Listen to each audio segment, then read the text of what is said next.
우리에게 주시는 말씀은 사도행전 9장 10절에서 19절까지의 말씀입니다. 신약성경 202면 사도행전 9장 10절에서 19절까지의 말씀,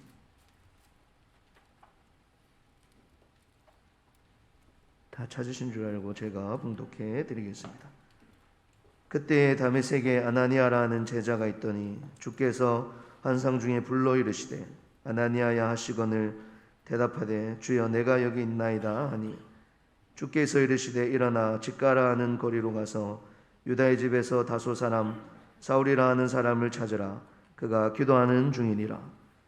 그가 아나니아라 하는 사람이 들어와서 자기에게 안수하여 다시 보게 하는 것을 보았느니라 하시거늘 아나니아가 대답하되 주여 이 사람에 대하여 내가 여러 사람에게 듣사온즉 그가 예루살렘에서 주의 성도에게 적지 않은 해를 끼쳤다 하더니 여기서도 주의 이름을 부르는 모든 사람을 결박할 권한을 대제사장들에게서 받았나이다 하거늘 주께서 이르시되 가라. 이 사람은 내 이름을 이방인과 임금들과 이스라엘 자손들에게 전하기 위하여 택한 나의 그릇이라. 그가 내 이름을 위하여 얼마나 고난을 받아야 할 것을 내가 그에게 보이리라 하시니 아나니아가 떠나 그 집에 들어가서 그에게 안수하여 이르되 형제 사울아 주 곧 내가 오는 길에서 나타나셨던 예수께서 나를 보내어 너로 다시 보게 하시고 성령으로 충만하게 하신다 하니 즉시 사울의 눈에서 비늘 같은 것이 벗어져 다시 보게 된지라. 일어나 세례를 받고 음식을 먹음에 강건하여 지니라. 아멘. 하나님의 택한 그릇으로 쓰임 받고 살겠습니다. 아멘. 언젠가 제가 신방하는 중에 한 가정에 식사할 기회가 있었습니다. 그런데 그 성도님은 약간의 정신이 불안정한 분이었습니다. 그래서인지 물을 담아온 이 투명한 유리컵에는 보기에도 감당하기 힘들 만큼 손자국이 이렇게 찍혀 있었습니다. 이 물도 투명하고 유리컵도 투명한데 온통 찍혀 있는 지문 때문에 물을 마시기가 쉽지 않았습니다. 이어서 음식을 내온 그릇도 공교롭게 투명한 유리 그릇으로 담아왔습니다. 물론 거기에도 수많은 지문들이 찍혀져 있었습니다. 하지만 불편한 몸을 가지고 정성껏 만들었다고 생각하니까 그 음식을 그냥 먹지 못하고 나올 수는 없었습니다. 신방대원들이 저의 입만 바라보고 있었습니다. 그래서 저는 무슨 맛인지 알 수 없는 상태에서도 두 그릇 물도 마시고 음식도 숨도 안 쉬고 잘 먹었습니다. 신방 후에 다들 한마디씩 합니다. 그릇 때문에 먹기가 너무 힘들었다. 아마도 그분은 최선을 다해서 음식을 대접했을 것입니다. 그러나 음식을 담는 그릇이 깨끗하지 못한 거로 음식 맛보다는 그릇에 신경 쓸 수밖에 없었습니다. 담겨져 있는 내용들이 정성을 들인 음식도 중요하지만 그것을 담는 그릇도 참으로 중요하다라고 여겨집니다. 디모데후서 2장 20절에서 21절 말씀에 주님은 말씀하십니다. 큰 집에는 금그릇과 은그릇뿐 아니라 나무그릇과 질그릇도 있어 귀하게 서는 것도 있고 천하게 서는 것도 있다고 그랬습니다. 그리고 21절에 보면 그러므로 누구든지 이런 것에서 자기를 깨끗하게 하면 귀히 서는 그릇이 되어 거룩하고 주인의 쓰임에 합당하며 모든 선한 일에 준비함이 되리라고 말씀합니다. 이 말씀은 우리가 금그릇인가 은그릇인가 외형적으로 보여지는 어떤 것보다는 중요한 것은 깨끗한 그릇이 되는 것이다라는 것이죠. 주님의 복음이라는 아름다운 소식을 담아서 전해야 할 우리의 그릇이 깨끗하지 못해서 이 사람들이 복음을 듣기도 전에 질겁을 하고 떠나간다면 그것이야말로 하나님의 마음을 아프게 하는 것이다라고 할 수 있습니다. 모든 사람들이 각기 다른 기질과 성격 그리고 각기 다른 믿음의 내용들을 가지고 있습니다. 다 같은 그릇일 수는 없습니다. 오히려 똑같으면 문제입니다. 우리 몸의 기관도 눈이 하는 일이 다르고 귀가 하는 일이 다르듯이 다 각각의 역할이 있고 그것이 필요합니다. 우리 교회에 부름받은 한 사람 한 사람이 다 필요하고 요긴한 존재인데 역할은 다르다는 거죠. 어린 생명 하나도 하나님이 필요하셔서 부르셨고 세우셨습니다.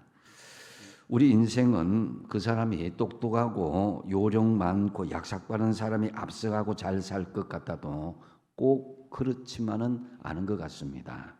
결국은 잘 준비된 그릇의 소유자들이 쓰임받고 인정받는 것을 볼 수가 있습니다. 좀 부족해도 하나님은 진실한 그릇, 깨끗한 그릇의 소유자를 귀하게 사용하여 주십니다. 오늘 본문 15절에 말씀하십니다. 본문 15절을 같이 한번 읽어보겠습니다. 시작. 주께서 이르시되 가라, 이 사람은 내 이름을 이방인과 임금들과 이스라엘 자손들에게 전하기 위하여 택한 나의 그릇이라. 아멘. 주님께서는 이 바울이 변하기 전에 사울에게 이 택한 나의 그릇이라고 말씀하십니다.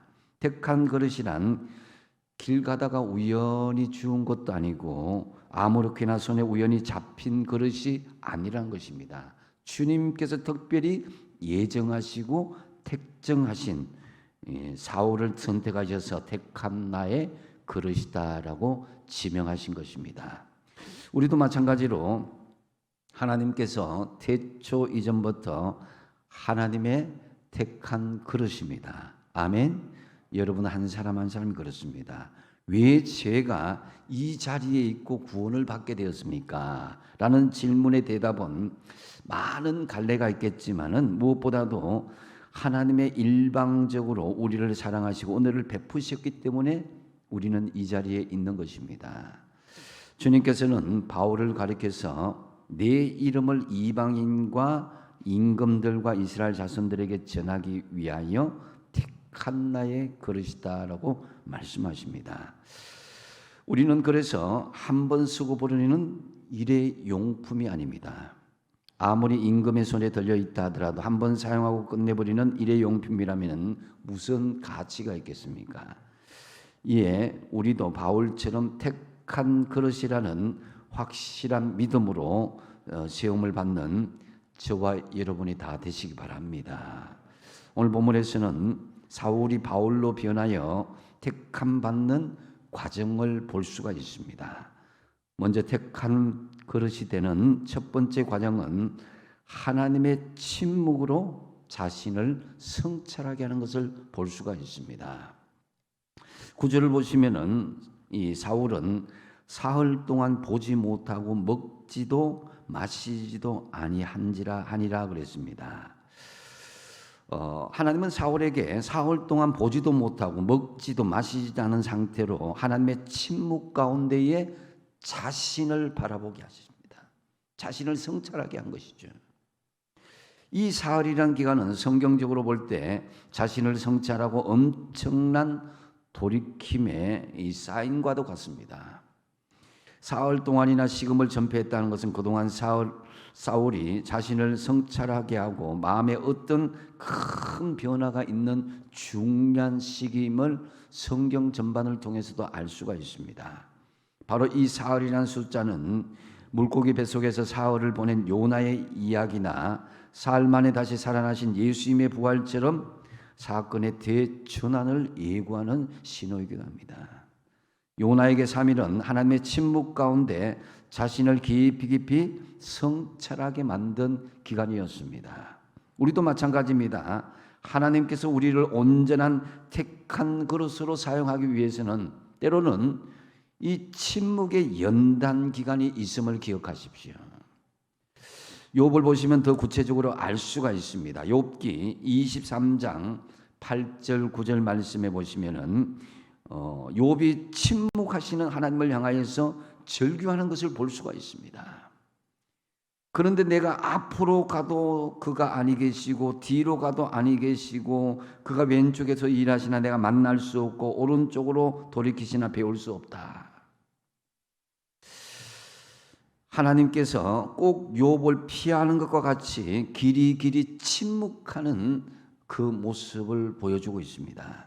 사실 우리가 신앙인이라면 누구나 이 욥처럼 이런 하나님의 침묵을 경험하게 됩니다. 저도 경험했고 여러분도 경험했을 것입니다. 혹 어떤 분들은 지금도 하나님의 침묵을 경험하고 있는 분들도 있을 것입니다.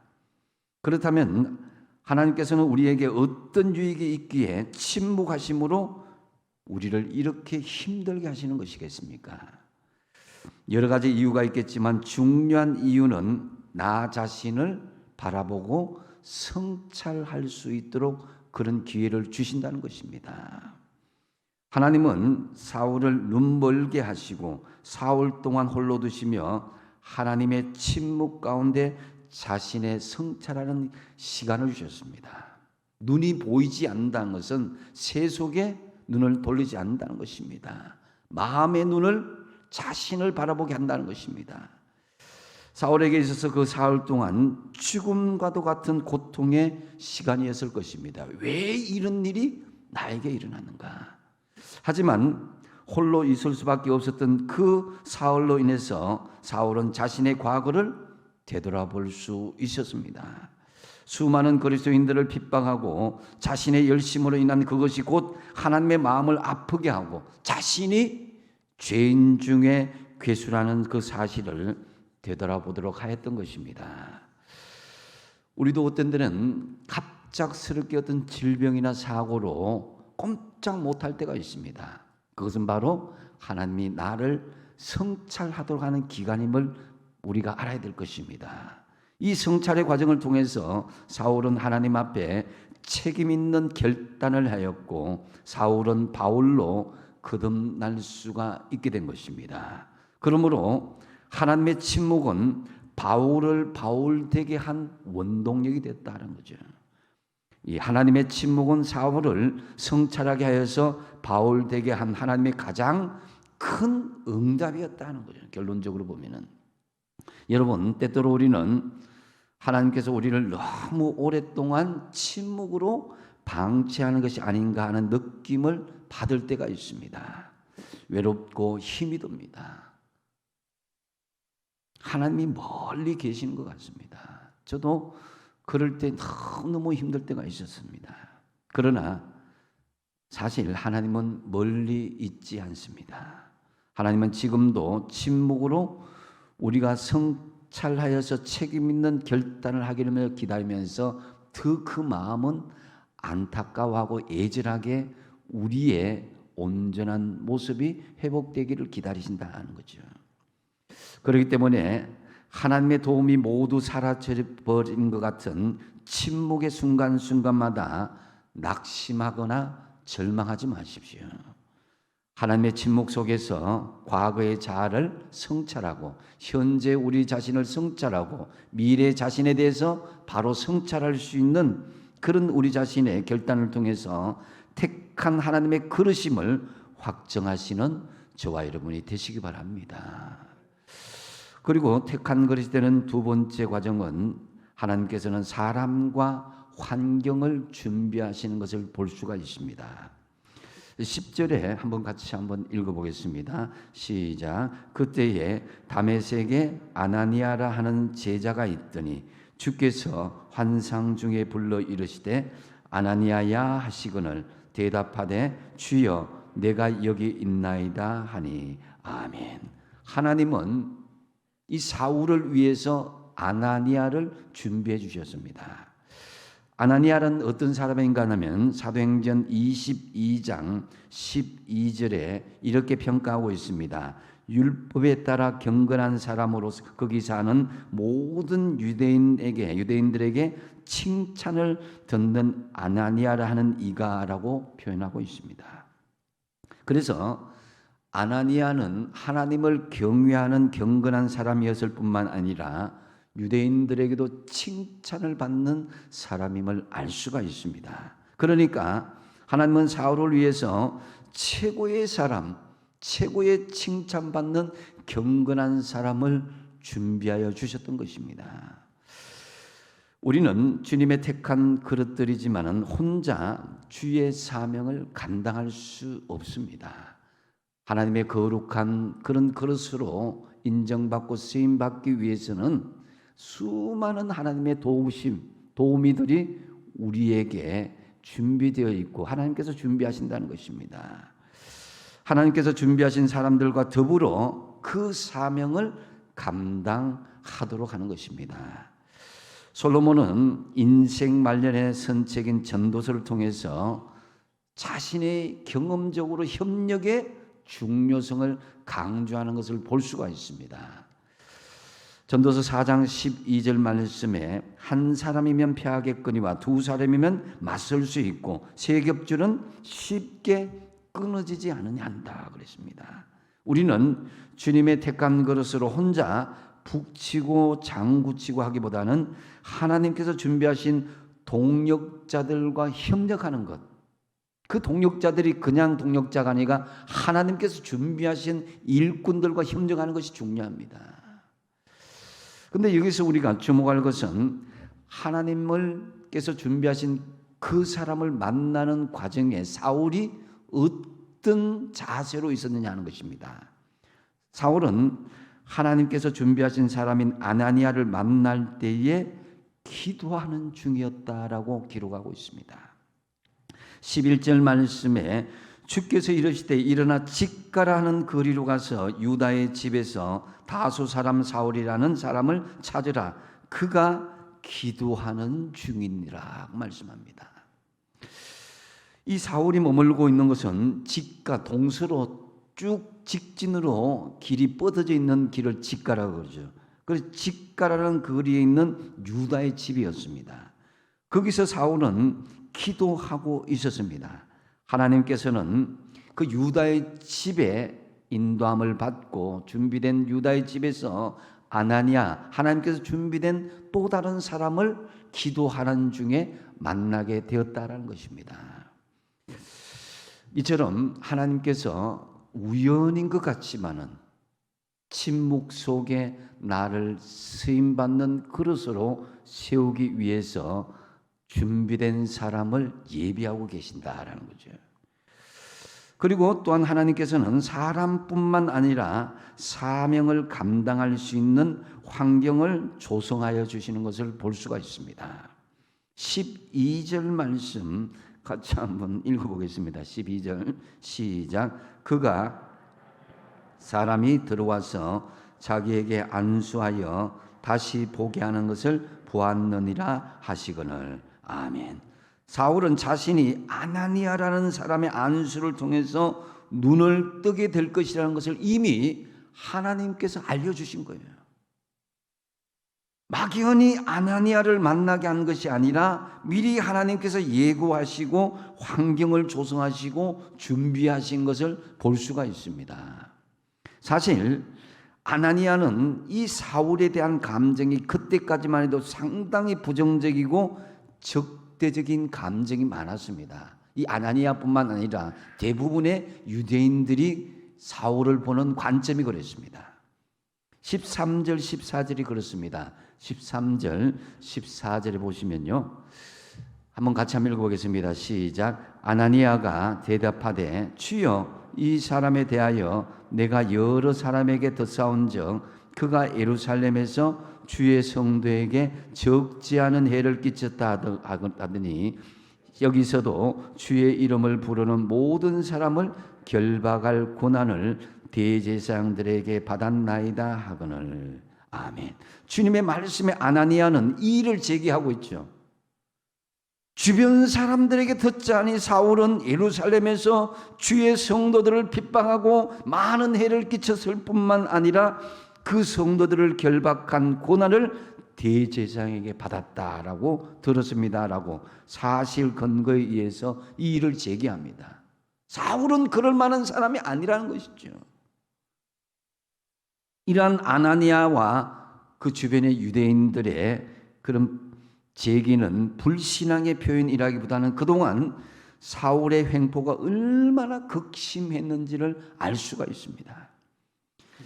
사울은 예수 믿는 사람을 반대하는 핍박자요, 상종조차 하기 싫은 사람이었습니다. 이러한 부정적인 환경에서 하나님은 사울이 하나님의 택한 그릇이라는 긍정적인 환경을 하나님께서 만들어 주시는 것을 볼 수가 있습니다. 사람들의 마음을 바꿔주시는 것이죠. 15절에 그래서 주께서 이르시되 가라, 이 사람은 내 이름을 이방인과 임금들과 이스라엘 자손들에게 전하기 위하여 택한 나의 그릇이다. 아나니아에게 말씀하시는 것이죠. 이 아나니아에게 사울은 핍박자에 불과했지만 주님께서는 택하신 그릇이란 것입니다. 우리가 보기에는 저 사람 도저히 예수 믿을 사람이 아닙니다 하는 그 사람이 우리 판단일 수도 있습니다. 누구든지 하나님의 택하신 그릇이 될 가능성이 있습니다. 하나님의 준비된 그릇이 되신 여러분, 하나님의 사명을 감당하려면은 환경을 탓하기 전에 환경을 준비하시는 하나님을 먼저 신뢰하시기 바랍니다. 택한 그릇으로 주님의 부름받은 우리 모두 이제부터 사람 타령하지 마십시오. 환경 타령도 하지 마십시오. 나의 계산이나 판단이나 경험이 아닌 모든 사람과 환경을 준비하시는 하나님을 먼저 신뢰하며 주신 사명을 믿음으로 잘 감당하시기 바랍니다. 그리고 택한 그릇이 되는 세 번째 과정은 고난을 주시되 성령으로 충만하게 하시는 것을 볼 수가 있습니다. 16절 말씀을 같이 한번 읽어보시겠습니다. 시작. 그가 내 이름을 위하여 얼마나 고난을 받아야 할 것을 내가 그에게 보이리라 하시니. 아멘. 사울을 택한 그릇으로 선택받을 때에 고난을 받아야 했습니다. 그런데 주님은 친히 사울에게 어떻게 고난을 받아야 할 것인지를 보이시겠다라고 말씀하고 있습니다. 고난은 필연적인 과정으로 올 것임을 말씀하고 예고하시는 것이죠. 하지만 사울은 자신이 당하는 고난을 다 이해할 수가 없었습니다.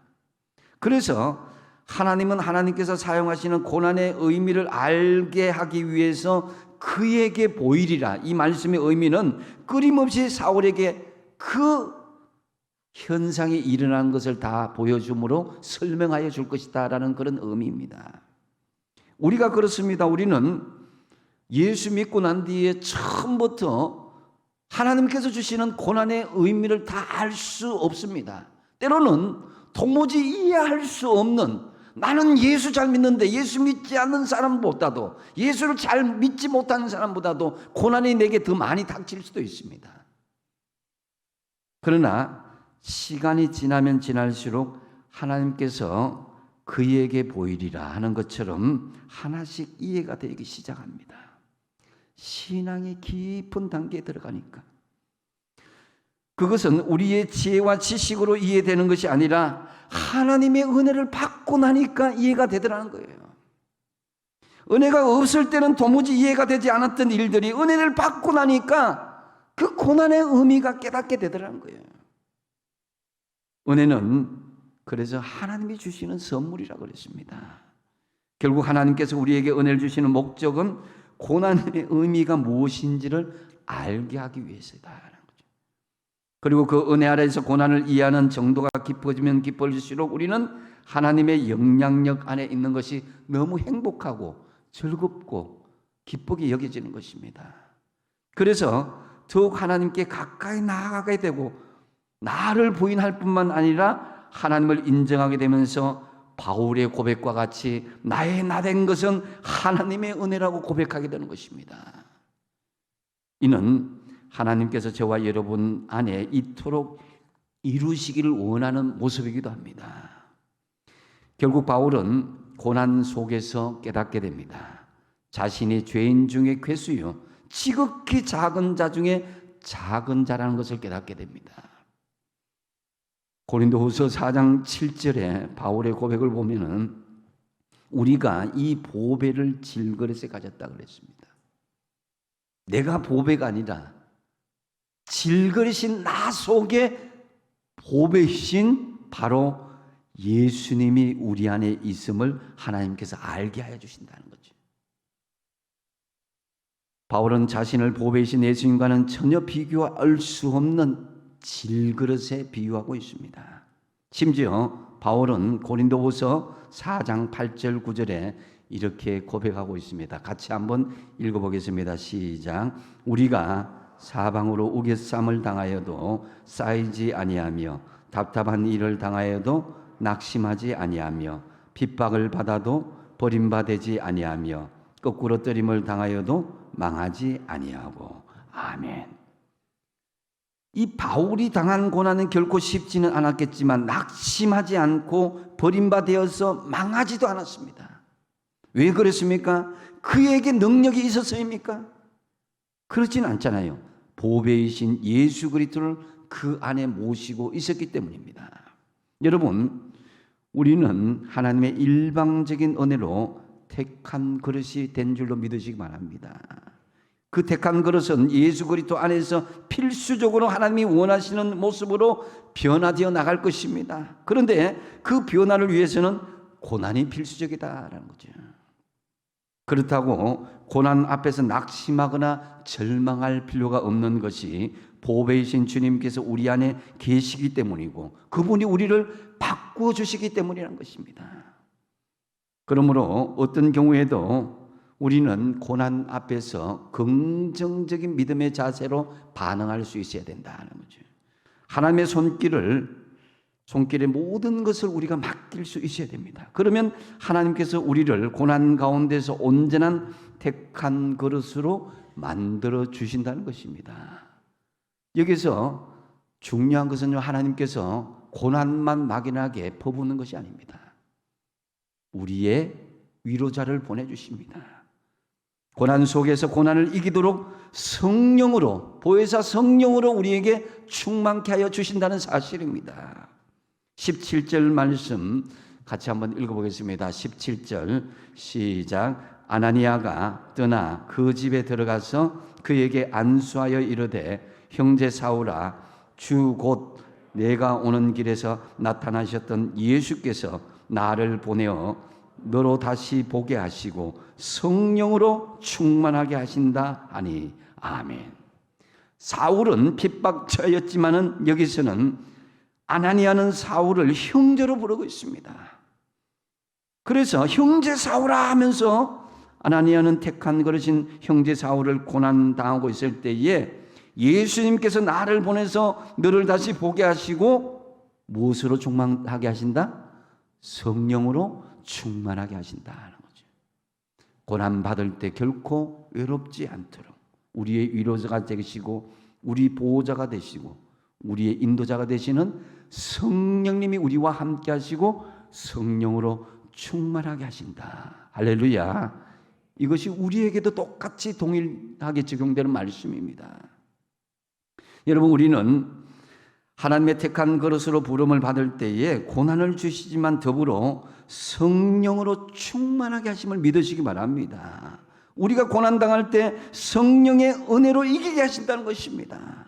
스데반은 고난당할 때에 그 죽음의 위기 앞에서 성령으로 충만하였을 때에 오히려 두려움보다는 기쁨이 충만한 모습을 보여주었습니다.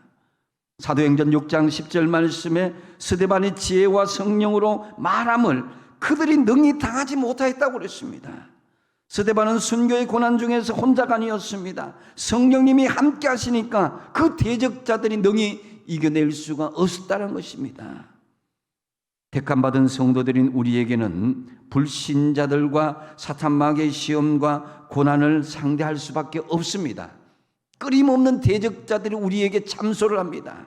하지만 하나님은 우리를 홀로 두지 않으시고 성령님으로 동행하십니다. 함께 하시는 성령님으로 인해서 고난을 당당하게 이겨내시기 바랍니다. 이제 고난 가운데서도 성령의 충만함이 임하게 되자 기적이 일어나고 하나님의 역사가 일어나기 시작했습니다. 사울은 멀었던 눈이 회복되고 세례를 받고 건강을 회복하게 되는데요. 18절과 19절 상반절에 적시 사울의 눈에서 비늘 같은 것이 벗어져 다시 보게 된지라 일어나 세례를 받고 음식을 먹음에 강건하여 지니라. 할렐루야. 참으로 택함 받은 성도답게 고난을 피하지도 말고 두려워하지도 말고 어떠한 고난 가운데서도 성령의 충만함으로 당당하게 이겨내심으로 택한 그릇으로 쓰임 받으시기 바랍니다. 이제 말씀을 정리합니다. 바울은 다메섹 도상에서 부활의 주님을 만난 이후로 자신은 주님의 택한 그릇임을 깨달아서 주신 사명을 위해서 이방인의 복음을 위해서 한평생 그 인생을 바칩니다. 하나님은 아무런 의미 없이 우리를 구원하시고 택한 그릇으로 삼아 주시지 않았습니다. 우리 각자에게 놀라운 하나님의 계획이 있음을 믿으십시오. 서로 한번 옆에 있는 분들 한번 바라보십시오. 한번 이렇게 축복하겠습니다. 당신은 하나님이 만드신 가장 훌륭한 택한 그릇입니다. 한 번 더 하겠습니다. 하나님은 반드시 나를 사용하실 것입니다. 아멘. 예, 오늘 말씀을 다시 한번 정리하면은 택한 그릇이 되는 이 첫 번째 과정이 뭐라 그랬습니까? 하나님 먼저 침묵으로 나를 성찰하게 하신다. 하나님의 침묵은 우리를 성찰하게 하시고 우리가 택한 하나님의 그릇임을 확정하게 만들어준다는 거예요. 또 두 번째 뭡니까? 사람과 환경을 준비하신 걸 볼 수가 있습니다. 나의 계산이나 판단이나 경험이 아니라 하나님 저 사람과 일 못하겠습니다. 이 환경에서 일 못하겠습니다. 이게 아니라 사람과 환경을 준비하신 하나님을 먼저 신뢰하면서 택한 그릇의 용도대로 쓰임받기를 힘써야 될 것입니다. 그리고 택한 받은 것으로 부르심 받은 우리에게 어떻게 합니까? 세 번째로 고난은 주신다는 거예요. 그렇지만 뭘 충만하게 하신다? 성령으로 충만하게 하신다. 참으로 택한 받은 그릇답게 어떠한 고난도 성령의 충만한 능력으로 이겨낼 수 있어야 되는 것입니다. 저와 여러분 하나님의 택한 그릇으로 크게 쓰임받게 되기를 주님의 이름으로 축복드립니다. 기도하겠습니다.